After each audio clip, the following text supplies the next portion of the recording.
Right, hiya folks. I'm just sat here editing this week's podcast and listening back to it, of course, and I feel compelled to tack on a bit of a preamble and then a post-game analysis. The reason for the preamble basically is because I don't feel like I did a good enough job as an interviewer on this one, which doesn't happen too often, but when it does, I like to sort of acknowledge it and explain why I feel like, well, why that's the case. So this conversation is with a guy called David Pickup, who is a reintegrative or reintegration therapist. And the premise of that is that he believes that homosexual feelings are the result of trauma or the absence of a male role model during childhood, which then becomes objectified sexually.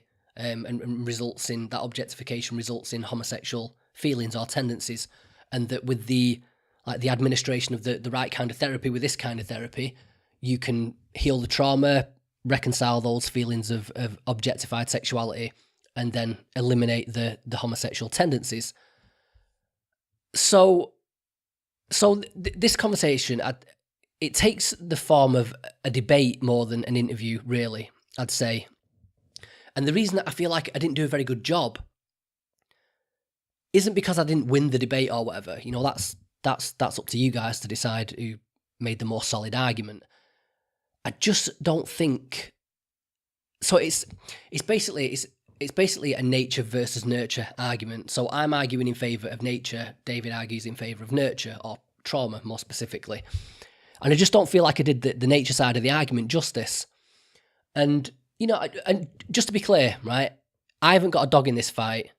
I'm not gay. I'm not particularly friendly with anyone who's gay, for no other reason than I'm not particularly friendly with anyone at all. And I don't find the subject particularly interesting in the first place. You know, maybe it's having worked in the sex industry for so long that the topic of people's individual sexuality in and of itself, for me, is about as interesting as talking about the fucking weather. And I'd say, like, my attitude towards it can be best summed up like this. So, back when I used to run the mental health support group, we had a guy who came for a short period of time there who was sort of dealing with like a lot of stress, and he was developing anxiety and panic attacks or whatever. Because of his business wasn't going very well, his business was failing, he was having a lot of financial trouble. And he just so happened to be gay, a little bit older than me. I think he was like in his late 30s, early 40s or something. And anyway, so the nature of those get-togethers was there's new people every week, so inevitably you end up introducing yourself to people over and over every week. Those introductory conversations happen all the time. And, you know, as part of those get to know you chit chats or whatever, it's always like, you know, what's your name, where do you come from, what do you do for a living, and then quite often the subject of your relationship status had come up. You know, oh, you've got a girlfriend, a wife, you're married, kids, that sort of thing. And whenever he got asked that question, it was always like, oh, well, you know, I've got a partner, I'm gay, he's a guy or whatever, we live together, and that shit is like a bat signal for woke millennials. It's like, oh, there's a gay in the room. Like, somebody get me my cape with V for virtue written on it. Get myself a little pet gay to show off to everybody. Because as soon as he mentioned it, there was a certain type of person, a bunch of them, that had all sort of pile round him and then just mither him to death with questions like, you know, oh, when did you know? When did you come out? What did your parents think? Do you go to the gay village? All that sort of thing. And that sort of happened a few times in a row, happening every week that he went there. And I remember one time it was like this Eastern European girl had asked about it, and he says, "Oh, you know, I'm gay. I've got a boyfriend or whatever." And she's like, "Oh my God, I never met gay before." And he was just like, "Oh," he's like, he said, always remember this. He's like, "Look, I'm not being funny, but there's 168 hours in a week. Yeah, I spend maybe 2 of those hours, if I'm lucky, having sex. Give me like 40 hours of sleep, and then, you know, the other 126 hours or whatever I spend trying to build a business and leave a legacy. Like, I don't understand what this fascination is with what I do between the sheets. And then one of these other girls, she was like, oh yeah, but it's about more than that, isn't it? Because you're in a relationship and you live together. And then he was like, yeah, but if I told you was straight, if I told you I was straight and I live with a male roommate, you wouldn't give a shit. But because it's a boyfriend, I've got a boyfriend, all of a sudden it's fascinating. And he's like, all we do is we do what everybody else does. We watch Netflix, we eat pizza, we go to bed. And yeah, that killed that. And apparently that made him arrogant then, because, how dare you not conform to our self-serving stereotype. But yeah, that's my attitude towards the subject. Like, even though I go into this arguing that homosexuality is primarily innate, I'm not making that argument because Lady Gaga said so. I'm not trying to be anyone's ally or any of that nonsense. Like, me, I don't do identity politics. I'm making that argument because I think that the evidence that homosexuality is primarily innate, even though it's not conclusive, it's very compelling. It's certainly, I think it's certainly more compelling than the evidence that it's primarily the result of socialization or the result of trauma. Anyway, because David and I are starting from two fundamentally different premises, like him nurture or trauma and me nature, I just feel like we were sort of talking past each other the entire time. And I probably should have established some points of agreement first, grounded the conversation in those agreements, and then sort of explored the points of contention. But I didn't do that. Secondly, I should have focused on depth of argument instead of breadth of argument. What I did do was sort of carpet bomb the conversation with, all these various bits of evidence that ran counter to David's perspective, which just sort of made it a bit too easy for him to shrug them off. And what I should have done instead was sort of focus on maybe two or three of the most strongest arguments, and then of the strongest arguments, and then sort of really drill down into them. So, again, I didn't do that, my bad. And finally, the most glaring omission, which I've actually only just spotted, was the lesbian question. So if male homosexuality is the result of objectification of the absent male role model, what's the explanation for same-sex attraction in women? So I kind of touch upon these statistics during the interview, but just to go across them quickly here.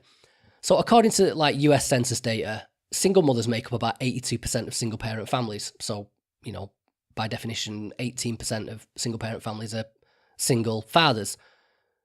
So young women aren't lacking female role models at anywhere near the same rate as young men lack male role models. But female same-sex attraction exists at a similar level to male same-sex attraction. I think it's actually a little bit more. I shouldn't assume that David uses the same explanation for lesbian attraction. We didn't cover it. I don't know if he does. But it'd be a bit unusual if there was sort of one cause and effect relationship between trauma and sexuality for one gender, and then a completely different explanation for another gender. Again, it makes more sense to just say it's probably primarily innate. Anyway, like I say, the whole point of this preamble is just to say that there's a stronger case to be made for the innateness of homosexuality than I managed to put forward during this conversation. So if I've presented the evidence poorly, that's on me. It's just one of the hazards of being a one-man band, I suppose. Often I'm pitching a couple of hours of research against a lifetime of experience. Anyway, like I say, I have got more to say on this, but it's probably better said after the fact. So we'll jump into the interview now, have a listen to that, and then I'll join you on the other side for my reflections on this conversation. And I somehow managed to balls up the resolution on this one as well. It's a bit grainy, so for those of you watching this on YouTube, apologies for that as well. Okay, folks, here we go. Another episode, another potentially contentious or controversial episode. We'll see how this goes. I like to sort of explore the more sort of esoteric aspects of psychology. And so today we are going to be talking about, well, I guess you could some people would call it reparative therapy or reintegrative therapy, Some people would say that those are just euphemisms for gay conversion therapy, but we'll see. So my guest today is David Pickup, LMFT. David is a licensed marriage and family therapist and reintegrative therapist with a clinical practice in Addison, Texas, as well as being a member for the American Psychological Association and the California Association of Marriage and Family Therapists. David is a board member for both the Alliance for Therapeutic Choice and Scientific Integrity and the National Association for Research and Therapy of Homosexuality. David, welcome to the podcast. Thank you for joining me. Thank you. Thank you. It's great to be here with you. Okay. Oh, this is interesting. Okay, so let's start with, well, I'll usually start these conversations by asking people how they came to be involved in their particular discipline. But I'm gonna start right from scratch with this one. I think a good place to start would be defining reintegrative therapy in the first place. That's the title you use on your website. I think sort of implicit in that title, reintegrative, is it sort of assumes disintegration. The definition of that being the process of losing cohesion or strength or coming to pieces, which defined like that doesn't sound much better than gay conversion therapy. But if you'd just like to pass that out for us a little bit. Yes, reintegrative therapy, formerly known as reparative therapy, is based on the client's belief system that their homoerotic or transgender feelings are not something that is genetic, naturally inborn, or created by God. These specific groups of people, of which there are many, many, they believe implicitly that there are issues that are causing those feelings. And so what reintegrative therapy does is it leads to the rise of the authentic, secure, gendered self. And out of that secured self, their traumas that have been creating the homoerotic feelings or gender dysphoria are, to make a long story short, healed, changed, resolved, whatever word you want to use. And as an automatic consequence, their sexual feelings change, and their gender security is much more, secure or assured. And so they also tell us during and near the end of their processes that they feel authentic, more confident, that they feel true to themselves. Their depression tends to lift, anxiety goes down. In short, what reintegrative therapy really is just good plain therapy. We use some of the same processes that have been around and accepted for many decades, but the reintegrative process and how it's so new in the past couple of years is using even a newer method that's even much more quick and very profound, that gets at traumas even more solidly and resolves those traumas much quicker through image therapy. And I can explain about that later if you need me to. Oh yeah, well, we're gonna dig into the details of all this. The first thing to ask, I guess, out of that is what makes it different from plain old gay conversion therapy? Well, gay conversion therapy is primarily a term that was emboldenedly used by gay activists, LGBT activists, over the last 5 to 7 years to leave the connotation in people's minds that what this kind of therapy is all about is converting somebody, giving a connotation that what we do is religiously inspire someone or pray away the gay, that kind of thing. That it implies spiritual boot camps in which shaming and torture goes on, or a religious conversion experience. And that's not what reintegrative therapists do. This is licensed sound therapy that's based on sound therapeutic principles that have been in existence for many years that really work. It's not that some of our therapists are not religious people. Some of them very much are, but this is not some kind of pray away the gay experience. Yeah, it's not a completely unjustified accusation when you look at the history of treatment for homosexuality. I believe there's things like lobotomies performed, chemical castrations, things like behavioral therapies such as shocking people's genitals while they're watching or exposed to homoerotic material, things like that. So but do you know how long it's been since they've used those procedures? No, I don't. About 35 to 40 years. Those things aren't going on in today's world, and that's the fact that people say that they are. They never give a time, place, or date, or who actually harmed them. Every single one of us, I am quite confident, would completely condemn those kinds of treatments. That no credible therapist will ever do anything as harmful as that. In fact, there's not been one complaint, not one ethical complaint in any state of the United States that has complained about these things happening within the last 35 to 40 years. But the way you hear the activists talk, you'd think that it was just rampant across the country. Right. Okay. Well, like I say, we're just setting things up now. So anyone out there who's kind of wants me to get stuck in with the science and the details, we will get there. But I'm just trying to lay the foundations a little bit here. So I guess I'm interested in what is the demographic of your clientele. If you could paint us I know there's going to be lots of different types of people, different types of backgrounds, but you sort of paint us a broad picture of the kinds of clients that come to you.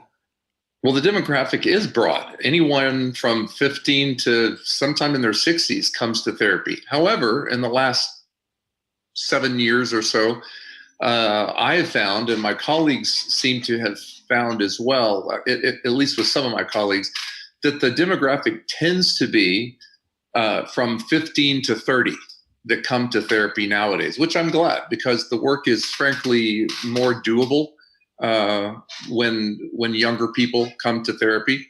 So that's current, and it's mainly boys and men. It's not so much so far women. And I don't know why that is exactly, but that's the current demographic. Is it primarily people from religious background with religious families? Yeah. Yes, it's almost always people who I call people of faith. Now, I have a couple of clients that faith really isn't an issue for them. They're either not a person of faith at all, and they still recognize that their issues are not inborn, and they want this kind of therapy and are having great success. But I'd say most of the individuals do happen to be people of faith, and so faith is a part of their the reason why they're there. How would you go about distinguishing somebody that was there under duress versus someone who's there completely voluntarily? Oh, that's easy. That happens to all of us who are experienced for years. It's rather easy to understand how that happens. There's a series of questions that we ask individuals through very compassionate conversations with them and an upholding of their rights for whatever they believe in. There's very pointed questions that get right to the heart of how we are pretty sure that they're there for themselves and not just because somebody like a parent is forcing them to be there. So under what conditions or what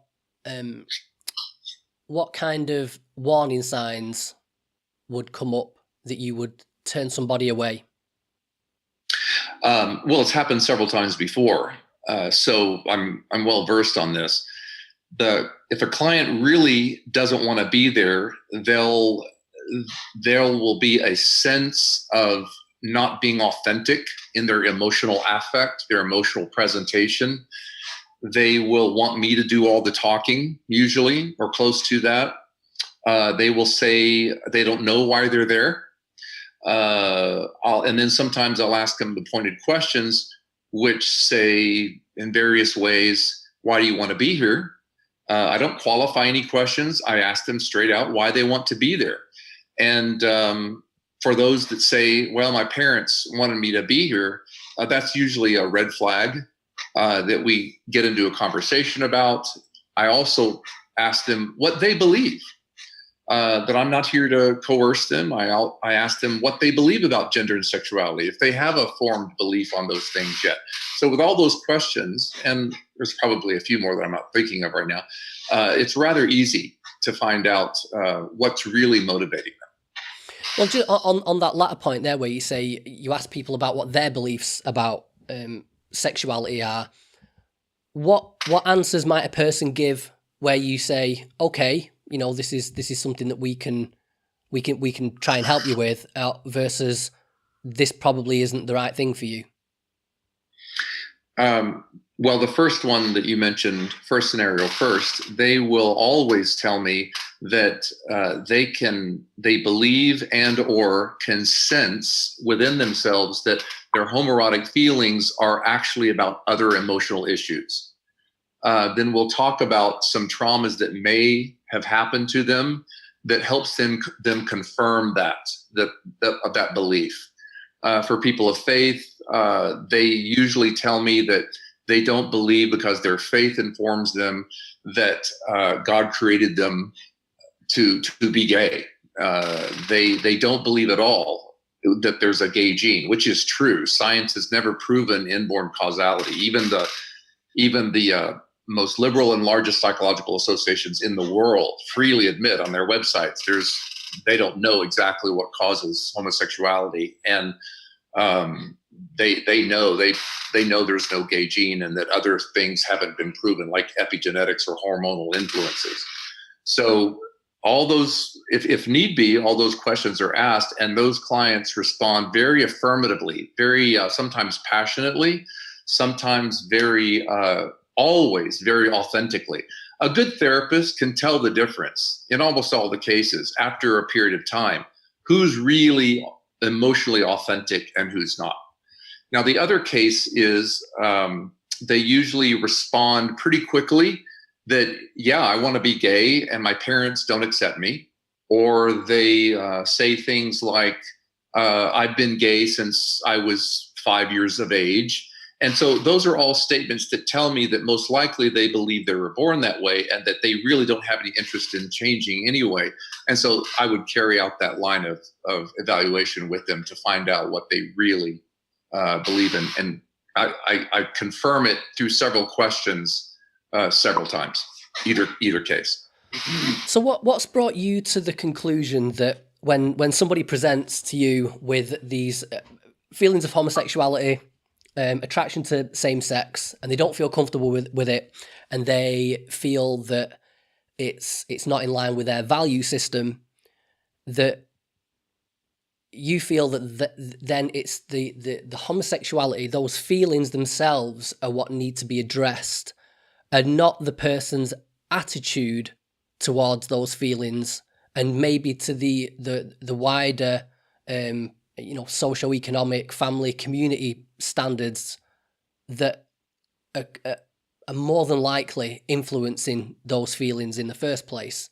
That instead of let's try and fix these feelings, why not just try and help the person come to terms with those feelings and embrace them?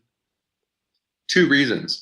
They can sense the trauma underneath the homoerotic feelings. They identify very quickly. They can tell that the homoeroticism is coming up because of a deeper sense of wounding to their gender identity and unfulfilled, in the case of men, severely unfulfilled needs for love, affection, approval, affirmation that gets eroticized in puberty and beyond. And a lot of, not everyone, but a lot of those same cases, their homoerotic feelings have come up because of sexual abuse in childhood. And so that's how, and plus they're telling me what they want. They're telling me what they believe. We always respect the client's belief. And if they tell me that it's just a matter of society accepting them, well, then we talk about that. But in more detail, when we find out those details, rather quickly, I come to a lot of evidence that suggests that there is trauma underneath that. And then the second, those feelings. And then the second reason is because change really happens. I see it every week in my office. Feelings and sexuality actually change when they heal those wounds. I've seen it. I see it every week. So for those two reasons, that's why they're there, and that's why I'm there to help them. Right. Okay. So I think that's a good. We've laid enough groundwork there for a decent introduction to this. I've written enough little bullet points down here for us to sort of subject them to a rabbinical parsing. So the first one I'd like to start with is something you just touched upon. Then is this the born this way theory of homosexuality, which you say there's no proof for. I would definitely disagree with that.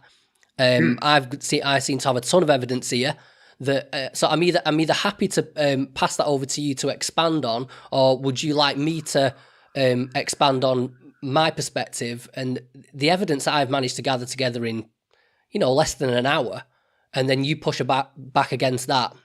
Which way would you rather do this? Well, I don't. It's up to you. I don't know if you want to spend the entire hour, which we could spend mega hours debating each point of the detailed research. But in my opinion, it's a bit simpler than that. It does get complicated sometimes, and we need to do more research. There's not been anywhere near enough research on sexuality, and the APA confirms that, I think. But if there had been an inborn proof, I assure you'd be on the cover of every newspaper or Time magazine all over the world. It'd be in the annals of history for quite some time now. There are interesting studies, but none of them are conclusive. There's some that indicate that it's an inborn causality, but none of them are conclusive to where you'd call it proof. There's conclusions that are drawn with research methods. That methods may be fine, but the conclusions that are drawn take a wide leap. So I'm open very much to any kind of research that you or anyone else wants to present. But in the end, there's the LGBT activists would, I assure you, be publishing that all over the world if there were conclusive proof. Well, I think the first thing there is this idea of sort of looking for this holy grail, this one big piece of information that would prove it. I think that's not really in line with the complexity of human psychology, the complexity of genetics in the first place. Rather than looking for that one piece that explains everything, it's more a case of stacking up evidence. It's more a case of finding these little pieces of the jigsaw puzzle and putting all those pieces together to form a bigger picture. Not in the minds of most LGBT people. In principle, I agree with you. I always want to be open to any kind of nuanced levels of anything. But the LGBT people fundamentally believe one thing: it's all inborn and natural. That's it. Okay, well, I'm going to run a couple of ideas past you. Feel free to stop me whenever you like. So the most interesting information I found was from a guy called J. Michael Bailey. So he wrote a summary of scientific findings regarding sexual orientation. Now, this was in response to a guy called Yoweri Museveni, the president of Uganda, who was sort of laying into the LGBT community in Uganda. I think he was thinking of coming down hard on them with various laws or whatever. And so he asked for evidence that homosexuality was innate.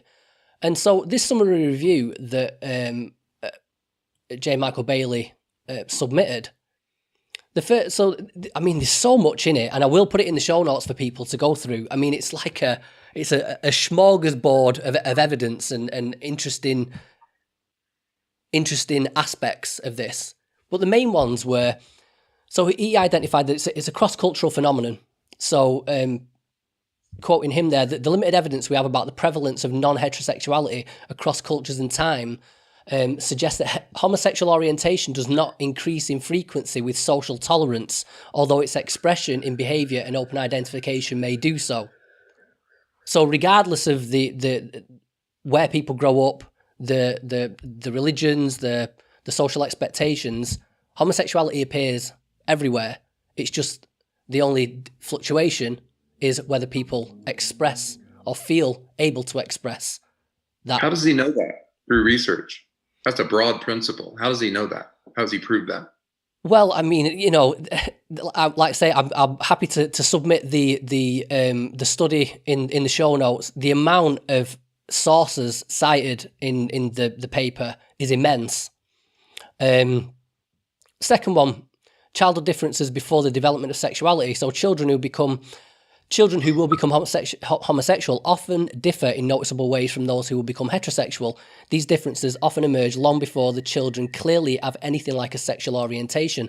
Furthermore, these differences in childhood gender nonconformity emerge despite socialization, which works to enforce gender norms, not because of it. Homosexual attractions emerge prior to homosexual behavior in most children. Okay. I'm not sure what your point is.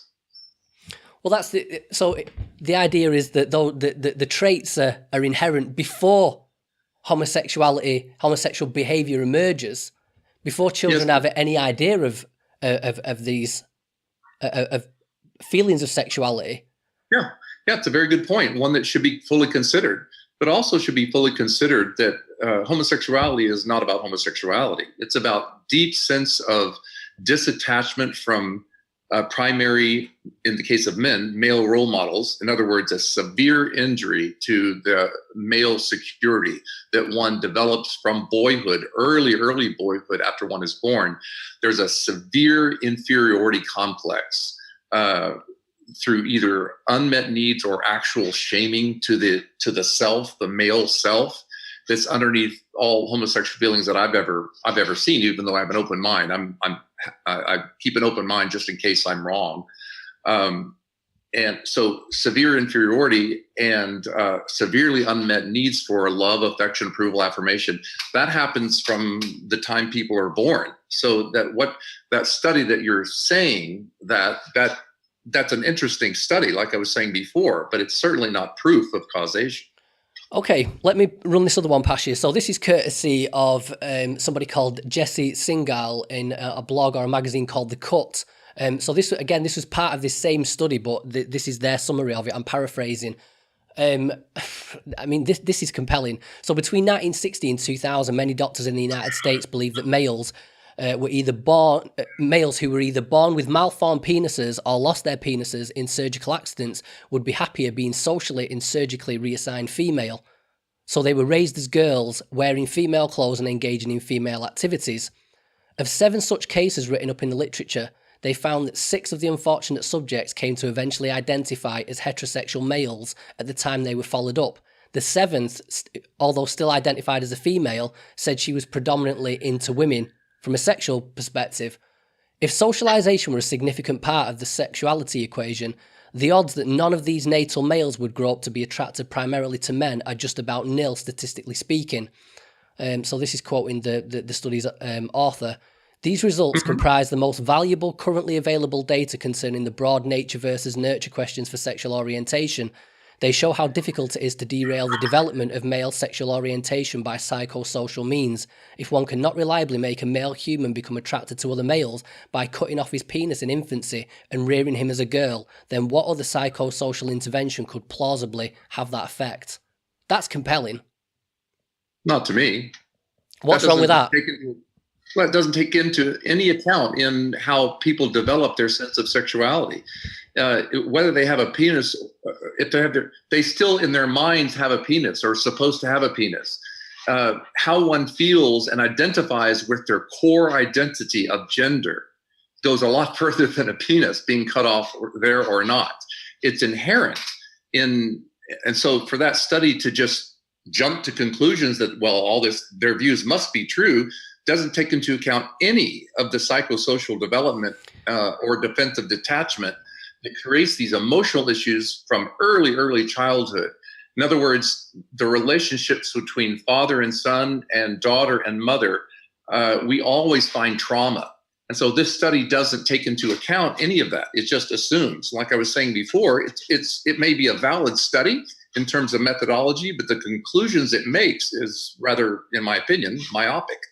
It's not just taking into account the sense of maleness, though, is it? It's also taking into account the actual sexual orientation. All those people, including the person who's still identified as female, was sexually attracted to the opposite sex. Despite, yeah, but how do you know? Yes, but how do you know that's not caused by other issues that are absolutely essential to growth and development, which is relationships during those early years? In short, there's a lot of other reasons this could be, rather than a penis that's cut off. I mean, I think it's probably a fair assumption to make that, having your penis removed and being raised as a girl could be, against your will, would be a traumatic experience. Yet again, despite the trauma that we can, I think, safely assume would be inherent in that kind of experience, still turned out heterosexual males. Right. That supports my idea that there's something much more basic than just a physical manifestation of a penis, which is one of the outward physical and important manifestations of maleness. Maleness is within. It's within the mind, the makeup, the biology, the design. It doesn't only have to do with the penis. No, but to me, that's a perfect example that not just this innate sense of maleness, of gender, but of that sexuality is predetermined as well. I don't understand how that doesn't demonstrate that. I'm not sure how cutting off or maintaining a penis is the only way to determine sexuality. That sounds like a shallow argument to me. Well, it makes perfect sense to me that if somebody is raised with this idea that, so we're talking about homosexuality being either innate versus socialized, nature versus nurture. And so the argument there is, if you raise somebody as female, the penis is taken away. They're raised as a female, they're treated as a female, dressed as a female. That despite all the pressure of socialization, they revert naturally back to a heterosexual orientation. Right, unless something also affects that child that makes their own inner maleness damaged. That's a viewpoint for my opinions. That supports my view, is that same person you're talking about could have turned out to be homosexual if they also received an inadequate need fulfillment emotionally, or a very severe case of gender identity inferiority, where they felt even their innermost being of maleness was damaged, or not being able to flower enough, not developed enough. In short, it's back to the need fulfillment that is just not fulfilled, which is what we find in every single case that I've ever known. Right. Okay. Well, we're going to come to that. That's a next aspect. But we have covered this idea of a gay gene. So I'd just like to quickly posit a couple of ideas there. So this is an article from New Scientist. 2 gene variants have been found to be more common in gay men. One sits on chromosome 13, is active in a part of the brain called the diencephalon, a brain region which contains a hypothalamus. The hypothalamus in 1991 was identified as differing in size between gay men and straight men. That's an interesting correlation. And then another gene, the TSHR, is found on chromosome 14 and is mainly active in the thyroid, but also in the brain. TSHR makes the type of receptor protein that recognizes and binds to a hormone that stimulates the thyroid. The fact that TSHR seems to be involved in sexual orientation fits with evidence that thyroid function seems to be linked to sexuality. TSHR function is disrupted in a genetic condition called Graves' disease. Graves' disease is more common in gay than in straight men. Again, yeah, but we're back to the same argument. That doesn't prove anything. That's a great study to look at, but that doesn't take into account the potential, because living a gay life can be just as determinant on that thalamus as, in other words, there's no proof of inborn causation. That's a corollary is not causation. Yeah, There may be correlation people- doesn't equal causation. Yeah, I know that's sort of a basic principle of science, but it's also, I think it's something that people fall back on when the evidence doesn't fall in line with their hypothesis. Because, like I've said, to me, that's again, it's not like, oh, the hypothalamus is smaller in gay guys than it is with straight guys. There's proof. There's biological proof. I'm not saying that. I'm saying, to me, that's just another piece in the puzzle. It's all of evidence stacking up for the genetic, for the biological, for the innate. Sure, it could have an influence in that way. I get that, but I think, but most people, especially LGBT folks, are moving beyond that. They're saying, I was born this way, which means causality. So we're not really talking about corollaries unless we're not talking about somebody who's LGBT identified. I don't know anybody who doesn't believe that that they. Well, I do know. No, I know a couple of individuals who believe that their homosexuality was not inborn, and they're gay individuals. But most of them believe that it's causation. The studies like you're citing, they believe it's causation, and they think that proves everything. Well, if that's true, then why does reintegrative therapy work? It works. Well, we'll get to that as well. Firstly, let's expand on this idea that you've mentioned a couple of times. I haven't given you much room to expand on, and it's this idea of trauma in early life, of disconnection, I believe, from some sort of male influential figure. But rather than I butcher it up in a summary, I'll hand it over to you. And basically, if homosexuality isn't innate, what's your explanation for it? Well, I've spoken to that already a bit. Let me give you a more practical example. Let's say we have a person who comes in somewhere between 15 and 25. They're very young, and almost immediately, either through the emotions that come up automatically or through some emotional processing of their feelings, I assure you, these traumatic experiences come up.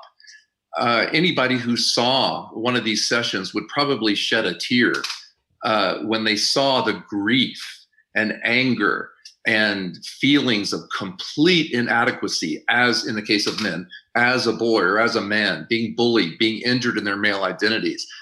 Compassion would just demand that one pay attention to the inner feelings that come up. That's like this.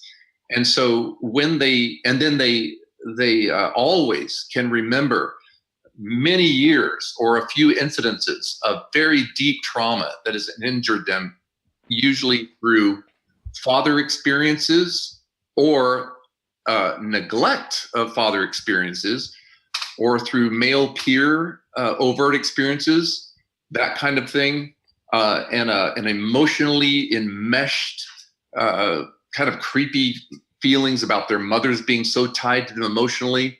All these wounds, all these unmet needs, and neglect, by the way, is harder to determine, but it's still there. I know some clients who probably were rarely, if ever, touched affectionately by their own fathers or by their own male peers. And so they're suffering because the lack of that male love and attention, and all that gets sexualized in puberty. So when those wounds come up, we deal just with those wounds. And when those wounds are healed, automatically they notice that their sexual feelings are not needed anymore for men, because they've integrated maleness and male need fulfillment and excised that inferiority complex, and they feel great about themselves. And so in many cases, it's almost impossible for them to objectify manhood in the bodies of other men because of that healing experience.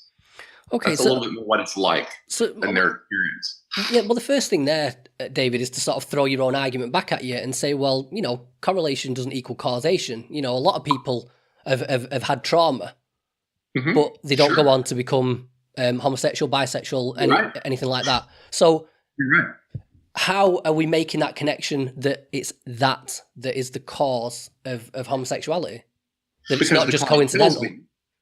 Because the client tells me that's the first priority. I always operate within the belief system of the client, and that's what everybody is owed as a client by a professional therapist. We don't demand they believe something. We work within their belief system.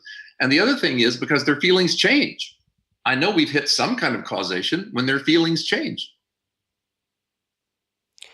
You see, I understand the idea of, you know, respecting the client's experience and the client's opinion, but it's easy for, you know, like the work of Elizabeth Loftus shows the unreliability of memory, the malleability of memory, and that's one thing for a start. But then also the just because somebody's a patient, just because someone has been through a trauma and they hypothesize that their trauma has led to feelings of homosexuality, doesn't necessarily make it the case. It's just that's armchair psychology. That's maybe, you know, trauma's blamed for a lot of things. It's an easy go-to thing. I'm not trying to undermine or disrespect people's traumatic experiences, but if you've got two traumas going on, and people say if someone is having homosexual feelings and they're in an environment where they don't want to feel like that, and they don't want to believe it's innate, because to believe it's innate means I'm never going to get rid of it, means that my family that disapprove of it, I can't escape this. I can't escape that situation if it's innate. So if I can blame it on something, it gives the person a sense of hope, but it doesn't necessarily make it the case. You're right, it doesn't necessarily, but I believe in the client's authentic emotional experience and their feelings change.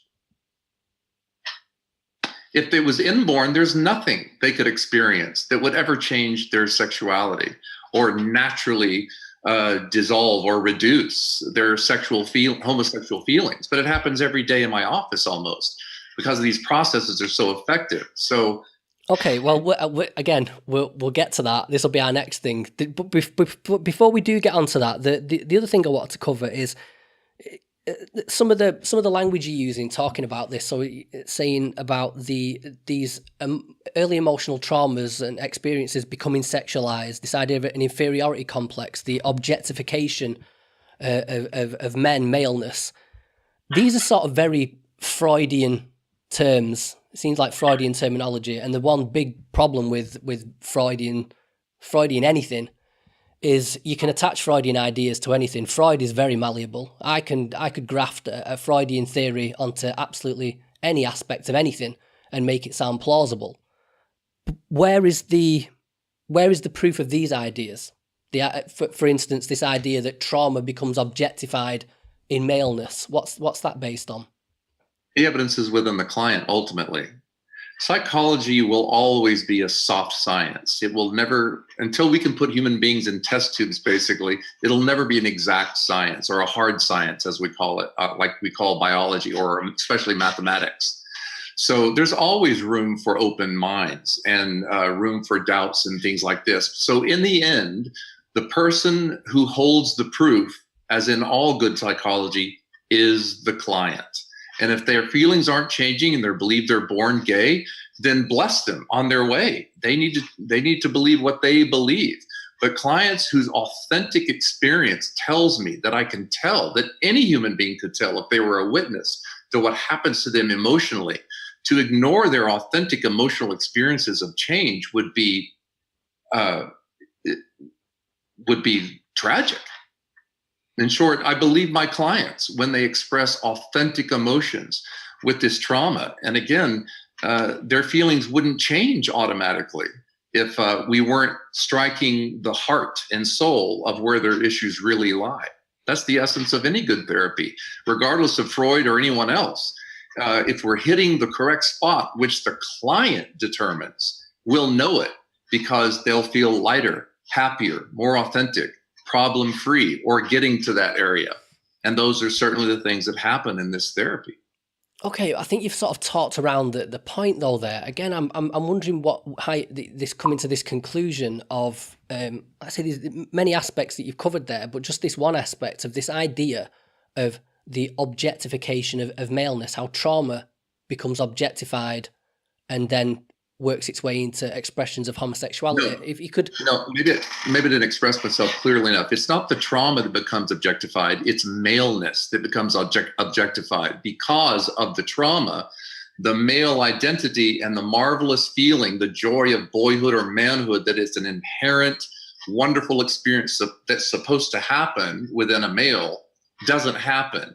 And so if you look at the body, mind, heart like a computer, if that computer programming gets shut down, then the only other way for them to experience maleness is in, especially in puberty, is in the body of another man instead of their own. And that's what makes, that's how trauma can, not for every male necessarily, but that's how trauma can affect finding maleness as an object, because it's the only way open to them at that point. Even though there's a lot of different emotional experiences that can happen to a kid who has that situation. So do we have any data or any figures on this that would say, you know, figures with children growing up in with absentee fathers, or children that have had, you know, sexual abuse in childhood or whatever, that correlates with homosexual behavior later on? Sure, there's not. There needs to be a lot more research. The APA is correct. There's not enough research, in my opinion. But you can find a lot of that research in the Journal of Sexuality, volumes 1 through 7, I believe. It's on the narth.com website. Journal of Sexuality on narth.com. Okay, I'll try and seek that out. Let me just run this past you, which I thought was quite an interesting thing that I've kind of cobbled together myself. So, but we'll see. So, according to the US Census Bureau in 2012, 57.6% of black children, 31.2% of Hispanic children, and 20.7% of white children live in absent biological fathers. Okay, those figures are pretty consistent going back historically as well. Slight variation.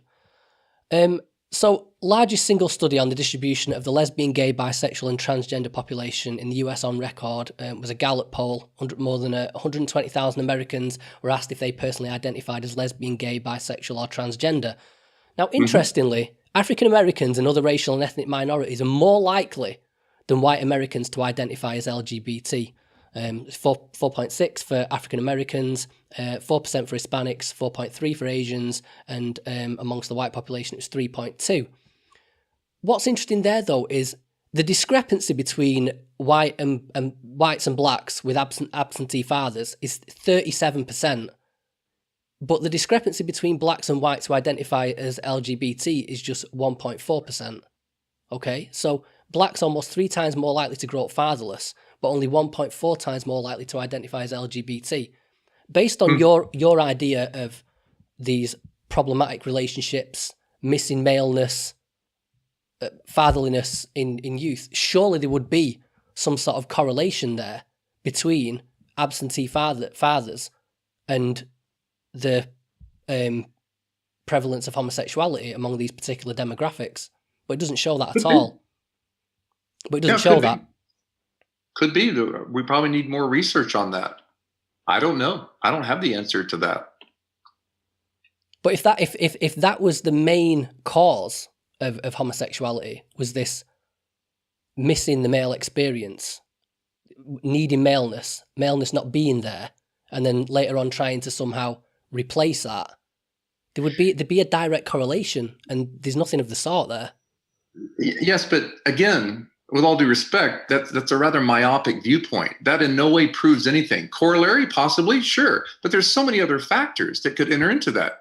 You don't know any of these black children, if they've had strong mothers that have built up their son's sense of masculinity and introduced them to, let's say, other uncles or great male role models, that would completely change the equation. Or maybe they've had friends that had much more effect on them, being a tight, cohesive black community, that could easily have an influence on their sense of maleness being settled and confirmed within them. So that's a good study to look at. It's all very interesting. But what I'm saying is it doesn't really prove anything. Okay. So, well, speaking of proof, so the 2 studies that you cite on your website, proof that the reintegrative therapy works. One is the Jones and Yarhouse study, and one is the Robert Spitzer study. I just wonder if you could give. I Sorry, David, I haven't got the time to pick these studies apart to be able to present them in any sort of simple way to people. You're going to know those. You're going to know those studies better than me. So if you could sort of briefly explain what those studies are, what they showed, and then I'll push back against it with some of the points that I've seen raised about them. Well, the only major point that I was introducing there is that some studies show that change is possible. Doesn't guarantee anything. It just shows that some people can change. That's quite a weak conclusion to come to, though, by the sounds of it. But that's what's in the statistics, and that's why I mentioned them. I'm not saying, by the way, that those studies are exhaustive. They're not.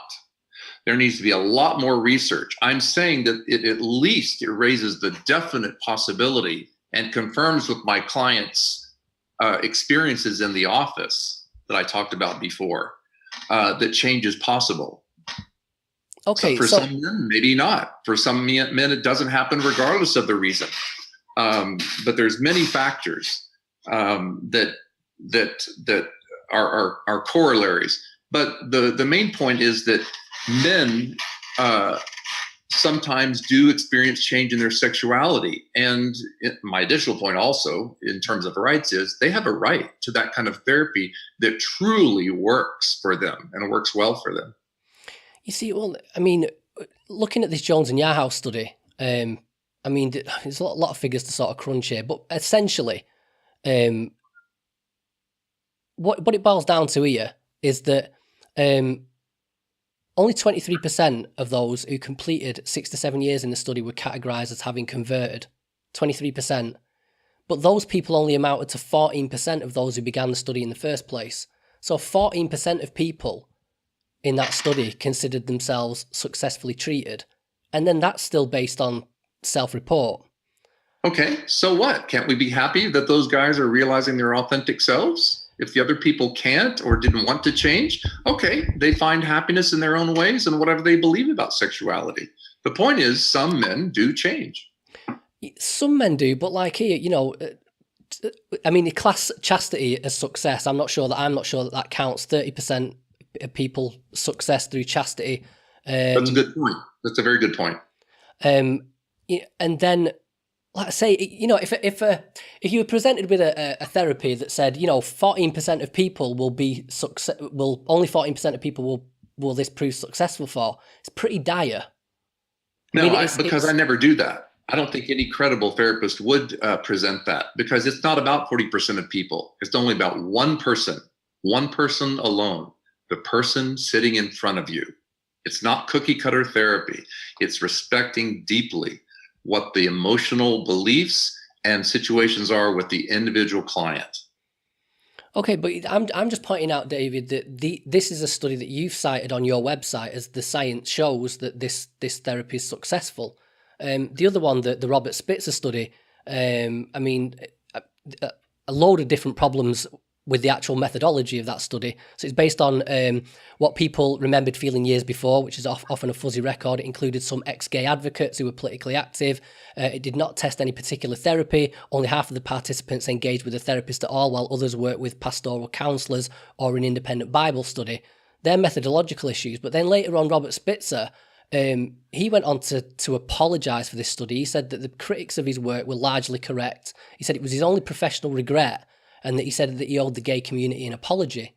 That being the case, again, why cite that as one of the main studies on your site, saying the science proves this is effective? That's a great question, and I'm always glad when somebody asks that question, because what they're not telling you is that the journal who reported his study refused to report his new opinions on his apology. Why? Because his research stands as it is. He didn't do any new research. He merely changed an opinion or drew another conclusion. And for this, in other words, the science of his original research still stands. So he really didn't invalidate any research. Even the journal who he published it with refused. Do you really think a retraction? Do you think it stands with all those issues raised there about the actual methodology of the study? the methodology is similar to a lot of gay affirmative research. So if it's good for this study, it must be pretty good for the next study. Okay, well, I understand where you're coming from there, but then I think it's better to just maybe write both off as bad science. Could be, except that it falls in line with what a lot of men experience in therapy. So the most damning verdict I came across for this was the story of David Matheson. So David was a reparative therapist himself. In January of this year, he divorced his wife of 34 years and came out as gay. And he said, a year ago, I realised that I had to make substantial changes in my life. I realised I couldn't stay in my marriage any longer, and I realised that it was time for me to affirm myself as gay. I enjoyed a happy and fulfilling marriage with my wife for many years. Overall, it was a beautiful relationship, and being straight became a core part of my identity. But I also experienced attractions to men. Much of the time, these were in the background, but sometimes they were very intense and led to pain and struggle in my marriage. I realised that being in an intimate relationship with a man was no longer something I wanted to avoid. It had become a non-negotiable need. Now, a reparative therapist is the person that knows this stuff better than anybody. They know the theory, they know the practice, they know what needs to be done. If even a reparative therapist can fix those issues for themselves, that for me is a really damning verdict against the entire idea of curing gayness, I guess. Yeah, I understand how you feel. David left reparative therapy many years ago. He invented his own theories that, in my opinion, which I've personally seen, never really worked that much. He created, more importantly, emotional experiences on men's weekends that helped men secure their male identities, in which many men had marvelous experiences because, again, those kinds of male need fulfillment experiences resulted in an automatic reduction in their homoerotic feelings because of their resolving that trauma. And interestingly enough, David Matheson, many years ago, was my psychotherapist when he was doing reparative therapy. And he was the first linchpin in my own therapy that began to make reparative therapy work for me. Well, so it worked for me. Well, that's what I sort of wanted to sort of close on, David, was, like I say, usually I ask people how they came to their field of research, their particular work at the beginning of the conversation. But I'm interested in your story now to sort of close things out, because as part of so I believe, was it state of California made work to make this illegal? Has reparative therapy been made illegal now in California? For minors only. For minors only. Okay. So yeah. So I watched the Joint Committee on Children, Families and Persons with Disabilities. You stated that at the age of 5, you were sexually abused by somebody, and that you went through therapy yourself. And so I'm genuinely curious, what aspects of that story are you willing to share? Anything. Well, if you just tell us. Obviously, I don't need to cover the actual experiences as a child, but I'm interested in the emergence of your homosexual feelings, and then the process of them dissipating, and what that consisted of. Well, everything I've described in the past hour is exactly what has happened to me. So I was sexually abused by a budding young pedophile many, many years ago when I was about 5. Also through some emotional abuse experiences when I was young. Long story short, in puberty, I began to notice sexual attractions, and especially in my later teens and college, for other men. And so in dealing with those things myself for years, I finally went to a very credible reparative therapist. I've had a few. And long story short, through those same deep emotional healing experiences, and also my experiences in very healthy need fulfillment ways with other men that happened to me years ago, my sexual feelings just over time just really reduced. And my attractions for women went up. So that was my experience. The same thing I described with you, to you emotionally about my client's experiences, pretty much the same exact thing happened with me. So, but again, could that not just be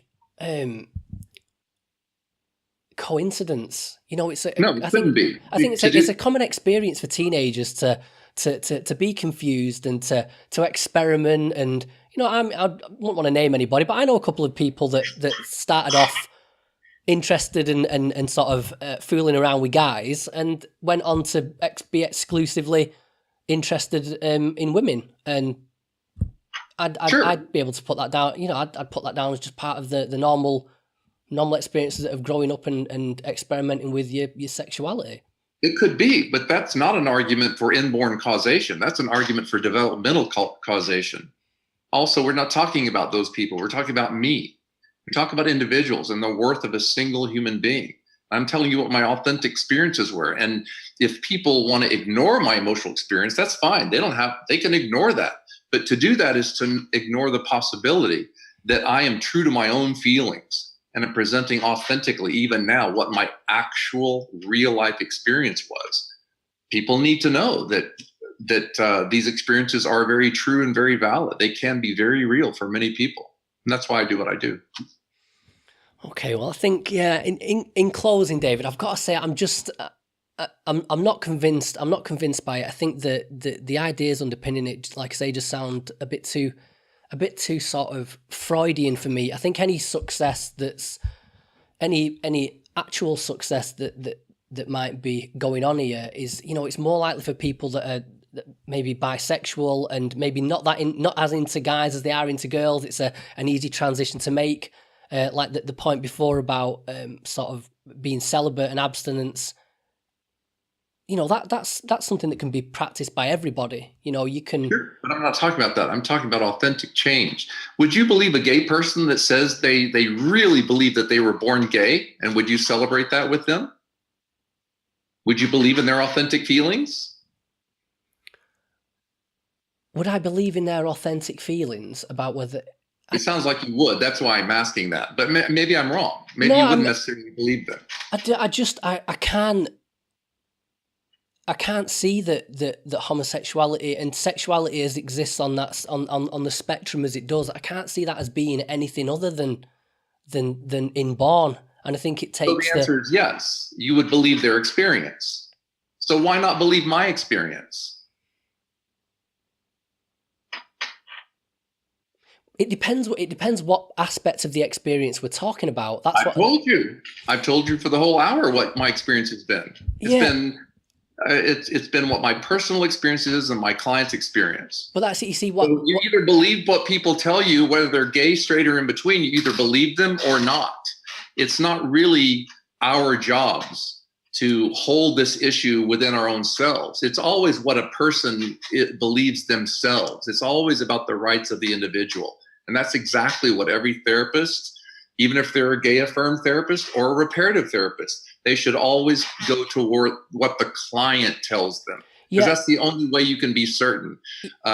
Even though scientific certainty is not possible with the soft science like psychology, the best way to determine truth is when the heart and soul and the expressions of that authenticity within each specific person. Yeah, I get that, David. I mean, for me, this podcast is about mental health, and it's, we cover trauma and sadness and grief and suffering and things, and I just want people to be happy. I don't, as long as people aren't harming anybody else, I just want people to be happy. That's my main concern. But of course, it is mine too. But you have to believe them when they tell you that they're happy, don't you? And that's exactly what I do with my clients. But not necessarily that's the thing. I think sometimes people will convince themselves of things that aren't the best for them. I think, like that's you're saying, true. Particularly when you're talking about someone who's in a religious setting where... That's true. But would you ever question a gay person's motivation on that same line of reasoning? I don't think you would. I'm not quite sure what you're getting at there. What do you mean? Wouldn't you say the same thing to a gay identified person? Are you sure, gay person, that you weren't there was something that happened to you about trauma that would greatly offend them? No, what my concern isn't necessarily people's own personal experiences and the conclusions that they're working towards. It's the part where a therapist begins to the intervention of the therapist is what concerns me. And me too. That's my number one. But I've demonstrated how I get through that successfully. I respect the client's view and the belief system. The gay affirmative therapists, in my opinion, my experience, don't do that. They don't respect a person who's having unwanted same-sex attraction. They don't explore with them all the options like I do. Well, I mean, what I'll do is, I mean, we could go down another rabbit hole here. One thing I completely forgot to mention was that there was, I can't find it in all my notes here. There was a meta-analysis done. I can't find it now, but I will include it in the show notes that stated that reparative therapy for a lot of people was a traumatic experience because they were basically trying to change something that wasn't changeable. They were trying to change a fundamental part of themselves. They were trying to crowbar heterosexuality where it just was never going to work, and in the long term they felt damaged by that. Now the only way to assume that was done inadvertently by the therapist is to either the method was no good, or the therapist was inadequate, or they were neglectful, or the other side of it is that the therapist is trying to impose their views on the person. Exactly. And that's what gay affirmative therapists do. I don't, and we don't. My colleagues have enough sense, training, and heart to not do that. We know exactly how to avoid that. Right. Okay. So, well, you know what, David? You haven't convinced me. I haven't convinced you. But these kind of conversations, especially done in this manner, done politely, non-hysterically, I think are very important. It gives people something to go away and think about. So, as always, despite the disagreement, with no exception, I'll give the last word to my guests. So, if there's any way you'd like to direct the listeners, whether you books, websites, social media, anything like that, you please take a moment to plug away. Oh, sure. Thank you. I appreciate that very much. And I believe the same thing in principle as you do about being fair and open and having a really good conversation. My website is davidpickuplmft.com, davidpickuplmft.com, and they can find a lot of resources there. So if someone needs help in whatever they're believing, and if they want to find their most authentic selves, if they want to find their most authentic selves, then they can certainly seek me out. And if they don't need this therapy, think it's ridiculous, then that's fine too. Okay, David Pickup, thank you very much for joining me. Thank you very much. Right, folks, welcome back. Okay, so I just want to sort of riff on a couple of points, looking back on this retrospectively. And the things that the thoughts that I had in the moment that I couldn't expand upon either because of time restraints or whatever. We were stuck to doing an hour, or I just couldn't sort of articulate myself in the moment. Obviously can't articulate myself now either. Or just couldn't sort of gather my thoughts together. It sort of takes a lot of consideration, this subject. And let me just say before I jump into all this as well, I'm not one of these sort of pathetic male feminist white guilt student types who feels the need to qualify any opinion they have on a topic in which their own demographics don't intersect perfectly with the demographics of the group they're speaking about, with one of those ridiculous supplication speeches like, I'd just like to acknowledge that as a cis white heteronormative male that I could never understand the plight of gay people, so I'm just acknowledging that my opinion comes from a place of privilege. No. But what I will say is that any sort of recommendations that I'm about to make should be taken with a pinch of salt, and not because I'm straight, but just because it's very easy to make recommendations when you don't have to live with the consequences of them. So, okay. So the first issue is this idea of operating within the belief system of the client that David kept talking about.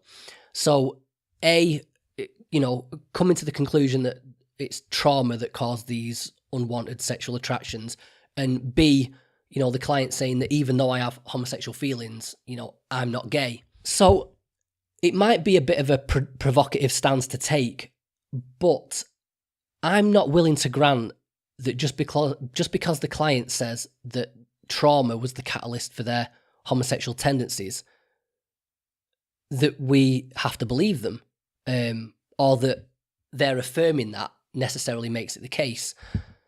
So like David said that, people can feel that this is the case, but, people feel bad luck bearing down on them when a black cat crosses the path. People feel the presence of dead relatives, and they don't just feel it, like they know it to be the case. They know the dead relatives are in the room with them. But again, that doesn't make it so. We should believe that they believe that, but like as far as I'm concerned, it's like the underlying psychological mechanisms that are at play in this are too complex to make any sort of definitive conclusion about cause and effect, and certainly not to the extent that we take those beliefs, the client's beliefs, as confirmation of what's essentially a Freudian hypothesis. And another problem I have with this idea of operating within a client's belief system is that you wouldn't do that with someone with schizophrenia. Like, you wouldn't tell someone in an acute state of paranoid delusion, like, yes, okay, the FBI have implanted a chip in your brain, and yes, everybody is out to get you. And, also like a less severe example, you wouldn't work within the belief system of a depressed person who believes that, that the life's hopeless and that the best thing they could possibly do for themselves and the family would be to kill themselves. Like, okay, that's what you want, let's work with that. You wouldn't do that. You work with those beliefs. You work with those beliefs, but not from within them, if that makes sense. And I think the reason that's an important distinction to make with regards to homosexuality is if the clients come to believe that homosexual feelings are the result of trauma, then to come to the conclusion that those feelings are inherently bad and something to be ashamed of and something that needs to be exercised seems almost inevitable, because it's trauma. I think that trauma caused these feelings. Therefore, they're not just feelings that I have naturally. I feel like I've been infected by them, which, again, it makes them inherently bad. So it just seems to me that like the first line of inquiry to approach with a client who believes that their feelings are the result of trauma would be to explore the idea that instead of you have homosexual feelings because of trauma, have you ever considered that maybe you have homosexual feelings and you've experienced trauma? And then once you've explored and discounted that possibility, that line of inquiry, then begin to explore the other possibility. But to go straight to trauma caused these feelings because the client says so, and so let's address it from that perspective, it just feels like jumping the gun to me. But let's say we have a client who says, look, no, I don't want to consider the possibility.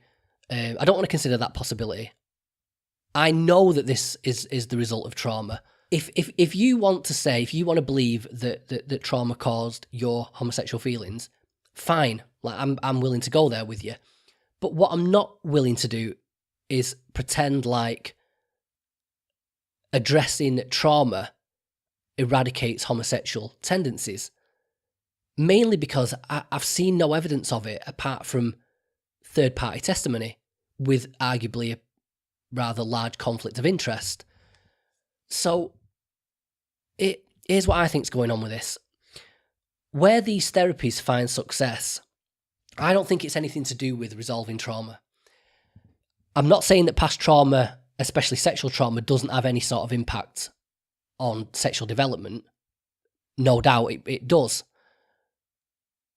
What I do doubt is whether intervention from a therapist can have much of an impact on actually rolling back those effects. Because, like therapy's not even great at dealing with things like depression or anxiety. It's even less effective at dealing with things like PTSD after rape. And those depression, anxiety, PTSD, those are unpleasant effects. But being homosexual isn't unpleasant. By definition, being homosexual means you're attracted to and enjoy having sex with people of the same gender. So, if therapy struggles to produce change in aspects of people's personality that causes them suffering, how effective is it going to be in affecting change in something enjoyable? Arguably the most enjoyable pastime there is. So what I think is going on, if anything, is the client, quite possibly through like the dialogue they have with a reparative therapist, it's just the client eventually convincing themselves to refrain from acting on those aspects of the personality. And, sort of how difficult that's going to be will depend on where on the spectrum your sexuality lies. So, like, for example, right, I've had a friend years ago who, he used to say, when I'm pissed, I'll let anyone blow me, not bothered.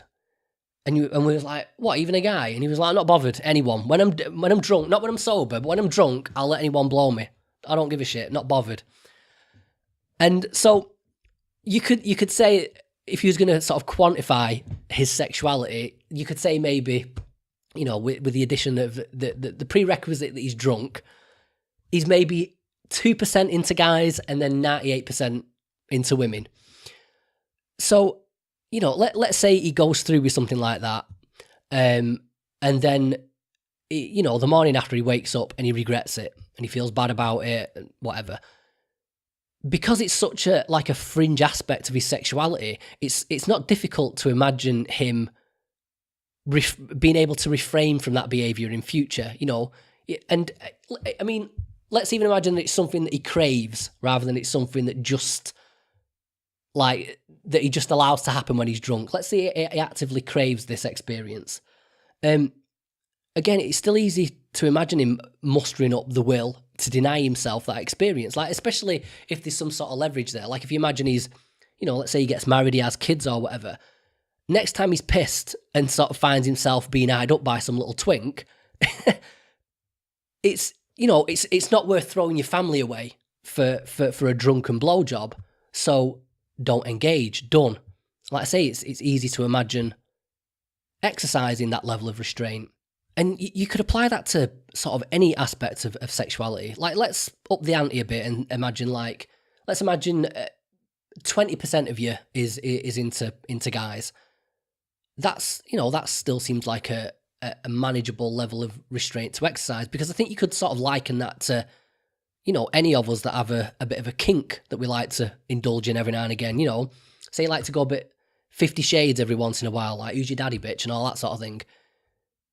But, so you're into this kink, you do it every now and again, but let's then imagine you meet somebody who, by every other measure, is absolutely perfect, like the same hobbies, the same goals, the gorgeous, just but your perfect type, the great in bed, all the same sexual tastes, but the one thing they're not into is a bit of S&M.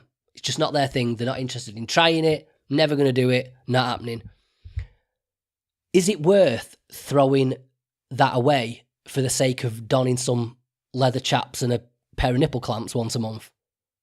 Maybe not, But where you run into trouble with this is when you're predominantly or exclusively into BDSM. If you're one of these BDSM types who's like a BDSM lifestyler, you go to the conventions and you've got a dungeon in your basement and you've got a lifetime membership to Madam Strap-ons or whatever, if that's you, then settling for someone who hasn't got any interest in that at all is going to be a step too far. You're entering into a dynamic that's bound to fail, and I think it's the same with same-sex attraction. If you're 50-50, maybe there's a chance. But once you start getting into sort of 70, 80, 90+% attracted to men, I just think you're fighting a losing battle if you think you're going to talk yourself into becoming exclusively heterosexual. Let's take my sexuality, which contains a sort of a less extreme dichotomy of preference. So hang on a minute. I'm going to do this screen share thing again here. Here we go. Let me just bring up some ladies to compare. Hang on a minute. I'll chop all this together. What make you sit and watch me Googling? Okay, so take this girl here, right? Perfectly fine, yeah? She's pretty, she's tanned, she's slim, she's athletic, she's got, thin waist, flat stomach, perky boobs, thigh gap, all that nonsense. Don't do anything for me. Like, I know she's beautiful. I know she is. She's gorgeous, but it's sort of academic. Like, I know that she's beautiful up here.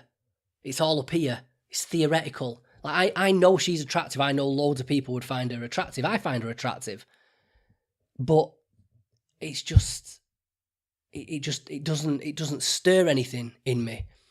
Whereas stuff like this,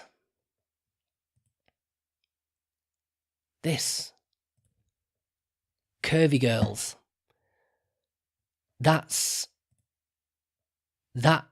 does something to me. It's a more visceral, emotional reaction. Like this, pictures of all these girls here. I could look at these pictures all day and admire the beauty. I can't. I've got maybe 5 minutes of this, and then I'm going to end up on Pornhub because it sets something off in me. What would I do to have sex with a girl like this? I'd take her out on a few dates. We'd go to some nice restaurants, eat nice food, go to some bars, maybe go cinema, get to know you, all that. Fine, perfectly reasonable. What would I do to have sex with a girl that looks like that? I'd chew through a fucking brick wall. Like, I would dig my way out of a bank vault with a wooden spoon to get my hands on that. Imagine having sex with a girl like that. It's like, it'd be nice. It'd be perfectly fun because sex is fun. But Jesus, having sex with a girl like that, that's going to be like surfing the blast wave of a supernova. Having an orgasm so hard that your skeleton falls out, and then swaggering to work the next day like you own the place, high-fiving everybody. Could I be in a relationship with a girl like that? Of course I could. Do you know what I mean? It's hardly going to be a tortured existence, but it would be a sort of it would be a sacrificial one, because it's just not what I'm into. That's what I'm into, and I don't know why I'm attracted to these types of women, but what I do know is that all the therapy in the world is never going to convince me that isn't worth having a bare knuckle fight with a grizzly bear for, because it is. I think even if I'm going to have to turn this off now. I can't deal with that. Even if I'd, it's still there. Hang on. Sorry, missus, you're going to have to go. Even if I discovered like this hidden trauma of, say, I don't know, I used to have like a chunky babysitter or whatever who did something to humiliate me when I was a kid, or maybe like she sexually molested me or something. I find that out. It's like, fine. That might prove a sort of a revelatory archaeological dig into my psyche, but I can't imagine that all of a sudden my attraction for chubbers is just going to disappear, because it's not, And I think what I didn't say confidently enough during my interview with David is that when David said, this stuff works because he's seen it, I don't believe it, and I'm sure that that's what his clients tell him, but I think those reports of success are the result of all the stuff we've talked about on the podcast before, especially in the episode with William Epstein. It's things like it's patient gratitude, sense of loyalty to the therapist, and then the desire to be seen as a success story. And when it does work, quote unquote, it's with guys who have even the slightest bit of bisexuality, they just choose or find a compelling reason to concentrate purely on women. And, you know, guys who are sort of exclusively gay, they find a compelling reason to just become celibate. And which probably isn't as hard as it sounds, you know, when you're living under the threat of like expulsion from your family and your community, or believe that you're possibly facing eternal damnation in hellfire. You know, I mean, fuck me, if ever there was leverage. But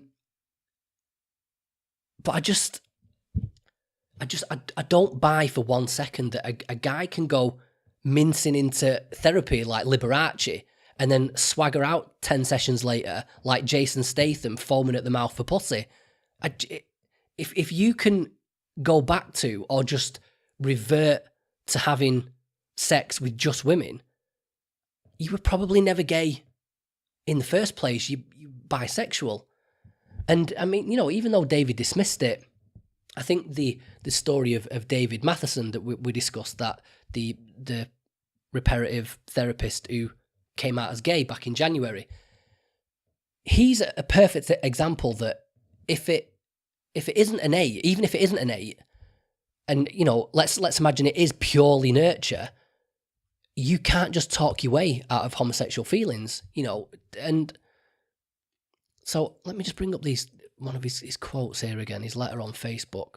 Yeah, he says himself, so towards the end of this decline, I also realised that being in an intimate relationship with a man was no longer something I wanted to avoid. It had become a non-negotiable need. And it's like, well, if you were avoiding it, you weren't ever straight to begin with. Do you know what I mean? And then when he goes on, he says, you know, so yeah, so what can you take from my course change? Not that I was faking it all those years, or that the choice I'm making now was inevitable. Not that I'm renouncing my faith or my past work, even if I wish I could go back and change some things. Not that I condemn marriages between same-sex attracted and a straight person, and not that I'm giving up or jumping ship. What you can take from this is that my time in a straight marriage and in the ex-gay world was genuine and sincere and a rich blessing to me. I remember most of it with fondness and gratitude for the joy and growth it caused in me and many others. But I had stopped growing and had to change, so I've embarked on a new life-giving path that has already started a whole new growth process. And I get what he's saying, but it's like, I'm sorry, David, but you don't get to decide what the takeaway is. Because for me, Occam's razor takes precedence over your retrospective rationalizations of your life and career choices. Like, you know, you enjoyed your marriage, you had a fulfilling relationship with your wife, enjoyed your career, you know, still got a strong sense of faith. Fine, but you prefer men, and you always did. And, you know, the fact that he chose to sort of act in spite of that doesn't really mean anything. You know, you were always swimming against the tide, and no, his about face wasn't inevitable because he could have carried on swimming against the tide. But even if he'd have managed to do that till his dying day, that doesn't speak to the potential of the therapy. You know, it speaks to the potential for human resolve and the ability to choose principle over emotion, which it's actually pretty fucking enviable what he's done. But it says nothing for the therapy, because if the therapy worked, it would have attended to the underlying mechanism, and he wouldn't have been swimming against the tide all that time. You know, the therapy would turn the tide, and then his marriage would have been a breeze, and like a relationship with a man, it wouldn't have even occurred to him. One thing I will say, okay, let's say I'm right. Let's say homosexuality is primarily innate. In fact, let's go one step further and say it's definitely 100% innate and completely unchangeable. Does that mean we should ban this type of therapy? And I don't think it does. For me, that's yet another government imposition on individual liberty. Fuck the government. You know, if you're gay, or you don't identify as gay but experience homosexual attraction, and you want to be talked out of it, you should be allowed to pursue that line of inquiry. without the stupid fucking government or political activists sticking the big nose in. Even though some people claim that this type of therapy has caused more harm than good, on the flip side, I think it could potentially be like a confirmatory experience. Like if you spend, say, 8, 10, 12 weeks going through this therapy and, still find yourself logging onto Grindr at the weekend, that might help you realize, like, wow, there's really no change in me. I really am just gay, and maybe I should start thinking about coming to terms with it. And I think the other consequence of banning it is people in distress have this tendency, I speak from experience here, have this tendency to suspect that the answer to the problems lies in the unobtainable. That's why people will spend $100 on an ebook or fucking like $1,000 on some shitty bullshit video course, because like that self-help book on CBT that's written by a credible academic that you can buy for $2 used on Amazon. That's obviously of no use. It's too easy to obtain. That thing behind the paywall, therein lies the answer. And I think if you make this sort of therapy sort of completely unattainable, people might never have the opportunity then to have the sort of like underwhelming confirmatory experience I was just talking about, or a successful experience. But instead what will happen is they could end up trapped in the evolution towards self-acceptance, because it's like there's this one type of therapy that might cure me, but it's only available in a different state or a different country, and so I've got to wait until I can afford to like hop on a plane and go try it out before I move on with my life. And yeah, it's just it should be up to us what type of mediums we use to attain a life that falls in line with our most cherished values. Don't get me wrong, I'm not recommending it, and I think if you do pursue it, it should probably be a last resort. I think if you really think this is something that, if you think that your homosexual feelings requires a therapist, before you go see a reparative or a reintegrative therapist, whatever, maybe you should just see a regular therapist first. But again, I think David sort of touched on this with what he calls a gay affirmative therapist. I'd be careful about meandering into the office of one of these sort of progressive metropolitan therapists who's going to tell you to, abandon your faith and abandon your family and go move to San Francisco and become the fucking LGBT content editor for BuzzFeed or whatever, because I'm sure that's the woke approach that falls in line with all the liberal ideology that comes pouring out of the humanities. But like I said about me at the beginning, these people aren't the ones that have to live with the consequences of their oh so tolerant and open-minded recommendations that they like to throw around like confetti for other people. But yeah, I mean, if you're sort of dead at odds with your sexuality, that's a conversation that needs to be had with someone mature and measured and impartial. Not someone with an agenda to push. And again, before focusing on why you're attracted to someone of the same sex, it's maybe worth exploring why it's a problem in the first place. Why it's a part of yourself that you don't want to accept, and if there's any sort of reasonable compromise that can be made between, leaping out of the closet in leg warmers and running to the nearest glory hole, and then spending, the rest of your life alone and in a constant battle with yourself. And I'm not sure how much you could trust a regular therapist to have that dialogue with you. Maybe there's a place, maybe there is a place for someone like David who seems to occupy a middle ground between the sort of gay conversion, Christian exorcism, like, begone thy filthy demons, and your sort of run-of-the-mill secular lefty therapist who's going to have no appreciation or understanding for your faith and little, if any, respect for the, some of the personal values that are causing this to be a problem for you in the first place. So, I don't know. One thing I will say is that this topic has become no less complicated by exploring it. So I'd be interested to see what you guys think of it, which is what the comment section is for. Hint, hint. So yeah. Oh, what I will say before I go, may as well chuck this in. So I've rejigged the Patreon tiers as well now. So it used to be the case that you used to have to pay different amounts to access different levels or different types of content. Now you can access everything for just $2 a month or £1.50 if you're in the UK.